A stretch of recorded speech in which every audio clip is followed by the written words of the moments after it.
தேசத்திற்காக ஒரு ஜெபம் என்கிற ஜெப வேலைக்கு நேராக இயேசு கிறிஸ்துவின் நாமத்தினாலே உங்களை வாழ்த்தி வரவேற்கிறேன். இன்றைய நாளிலும் நாம் குடும்பங்களுக்காக நாம் ஜெபிக்க போகிறோம். குடும்பங்களுக்குள்ளே அன்பு உண்டாகும்படியா இன்றைக்கு நாம் ஜெபிக்க போகிறோம். குடும்பங்களுக்குள்ளே அன்பு காணப்படும்படியா இந்த கடைசி நாட்களிலே காணப்படுகிறோம். ஆனால் இன்றைக்கு குடும்பங்களுக்குள்ளே அன்பு குறைந்து கொண்டே போகிறது. அன்பானது சகலத்தை தாங்கும், சகலத்தை விசுவாசிக்கும், சகலத்தை நம்பும், சகலத்தையும் சகிக்கும். அதனால் இன்றைக்கு குடும்பங்களுக்குள்ளே அன்பினாலே ஒருவரை ஒருவர் தாங்கத்தக்கதாகவும் அன்பினாலே ஒருவரை ஒருவர் சகித்து போகிற இருதயம் ஒவ்வொருவருக்குள்ளையும் காணப்படும்படியாய் இன்றைக்கு நாம் பாரத்தோடு நாம் ஜெபிப்போம். அன்பானது பிரதானமானது. ஒவ்வொரு குடும்பங்களுக்குள்ளேயும் அன்பு காணப்படும்படியாய், ஒவ்வொரு பெரியவர்கள், சிறுவர்கள், வாலிபர்களுக்குள்ளே அன்பு ஊற்றப்படும்படியாய், முதலாவது கிறிஸ்துவின் அன்பினால் நிரப்பப்பட்டவர்களாய் இருக்கும் பொழுது குடும்பங்களுக்குள்ளேயும் அன்பு தாராளமாய் ஏராளமாய் ஒவ்வொரு குடும்பங்களுக்குள்ளேயும் காணப்படும்.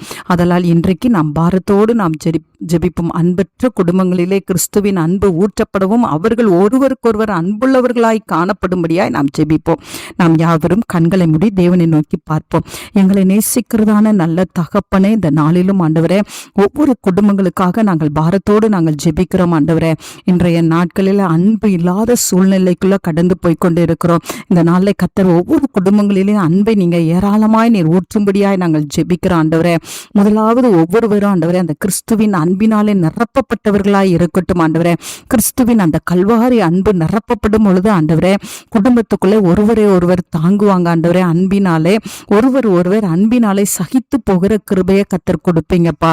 ஆமாண்டவரே, இந்த நாளில் ஒவ்வொரு குடும்பங்களும் ஆண்டவரே அன்பினால் நிரப்பப்படட்டும். கணவன் மனைவிக்குள்ள, பெற்றோர் பிள்ளைகளுக்குள்ள, குடும்பமாய் தேவ அன்புக்குள்ள வளரத்தக்கதான கிருபையை கர்த்தர் அருளி செய்யும்படியாய் ஜெபிக்கிறேன். சுவாமி, அன்பு எங்கெங்கெல்லாம் குறைவாய் காணப்படுகிறதோ ஆண்டவரே அந்த இடத்துலலாம் கர்த்தர் தயவா இறங்கி ஆண்டவரே அப்பா ஒவ்வொருவருக்குள்ளேயும் அன்பின் ஆவியை கர்த்தர் ஊற்றியருளும்படியாய் நாங்கள் ஜெபிக்கிறோம். ஆண்டவரே, கர்த்தர் அப்படியே செய்கிறீங்க. உமக்கு ஸ்தோத்திரம் அப்பா. சாட்சி உள்ளவர்களாய் வாழட்டும். இயேசுவின் மூலம் ஜெபிக்கிறேன் நல்ல பிதாவே. ஆமேன், ஆமேன்.